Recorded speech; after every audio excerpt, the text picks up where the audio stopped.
Prej aeroplanit po shihet që një strukturë kriminale, e cila qarkullon 1 milion euro në territorin e Kosovës, të cilat janë ilegalisht dhe nuk duhet të ishin pare të fituar me njerëz, por janë pare të krimit. Për shkak se sasitë të tilla të pareve konstatohet që janë pare të krimit dhe çdo herë që lëvizën, kam me i shtit dur çfarë thellë në sistemin ton juridik dhe në sistemin ton të ndjekës. A mundemi me konsideru që rasti është prish pa janë mirë me trajtu kështu detajisht?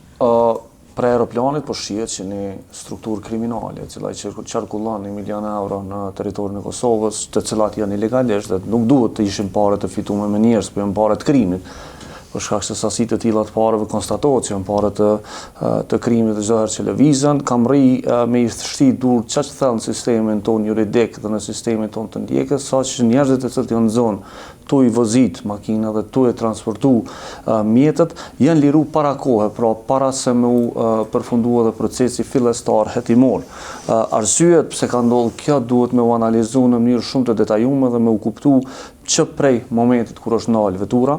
kush e ka ndalë veturën, cilat janë gabimet, fillimisht të zyrtarit doganor, pastaj të hetuesve doganor, pastaj të prokurores e deri te procesi final në gjykat, i cili ju ka mundësu në tërësinë e saj këtyre njerëzve që qarkullojnë në territorin e Kosovës 1 milion euro, pra një bunker me pare, me dalë të lirë, hala pa u përfundu as hetimet fillestare. Pse po e thomi nuk kanë përfundu hetimet fillestare, po themi sepse nuk ka pas ndërmarrje të masave të cilat synojnë e para me zbulu ka lëviz ky furgon, me u nxjerr dhonat në cilët kufi ka kalu, me u pas se ku është mbush furgoni me pare, me u kërku bashkëpunim juridik ndërkombëtar me vendet prej ku ka mujt me mbush furgoni me pare, e më interesante me u bë të paktën,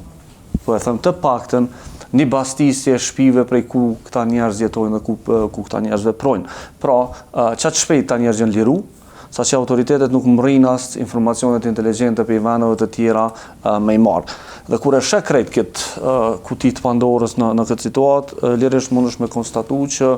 dikush prej krimit të organizuar ka shumë rol në këtë prishje të krejt provave, të krejt vendit ngjarjes, të krejt procesit, edhe si rrjedhoi sot njëri prej rasteve më të mëdha në vendin tonë të shpërlamjeve të parave, ka dështu në ditën e parë të tij. Pra, kemi parasysh që është një rast i zbulimit të rastësishëm të sasive të parave, e që edhe në situata të rastësishme, kjo në kupton që dikujt i kanë met e quajmë në gjuhën e popullit kom të arrushës në dorë dhe zgjidhja më e lehtë ka qenë i lirojmë gjithë ata ratisën Shqipni. Ku isha Kreshnik ngecjet e para? Ngecjet e para lidhen me këshyrjen e vendit ngjarjes. Pra ajo çka gjykata e konstaton është që këshyrja e vendit ku janë gjetë parët nuk është bën mënyrën që kërkojnë procedurat, nuk ka pas thirrje të forenzikës policore, nuk është kontrolluar i kambi në minutat e parë, nëse rastësisht për në pjesën ka shku për Gjermani mos kanë nxjerrë ndaj drogë, mos kanë nxjerrë ndaj diçka tjetër për me kthy brenda vendit tonë. E dyta është komunikimi i shpejt dhe emergjent me Republikën e Shqipërisë. Pra kur e kupton që këta persona kanë një rezidencë në Republikën e Shqipërisë, në këto situata duhet me u operu shpejt. Dhe jo lajme me dalë fillimisht media dhe komunikata në Facebook, e pastaj mu kontaktu autoritetet e Shqipërisë dhe pastaj mu ndërmarrë veprimet për mu zhvillu bastisje ose kontrolla atje. Unë ende nuk di nëse autoritetet në Shqipëri kanë bërë një bastisje në shtëpitë e këtyre njerëzve apo në pronat e këtij personit në emrin e cilit është furgoni në këtë situatë.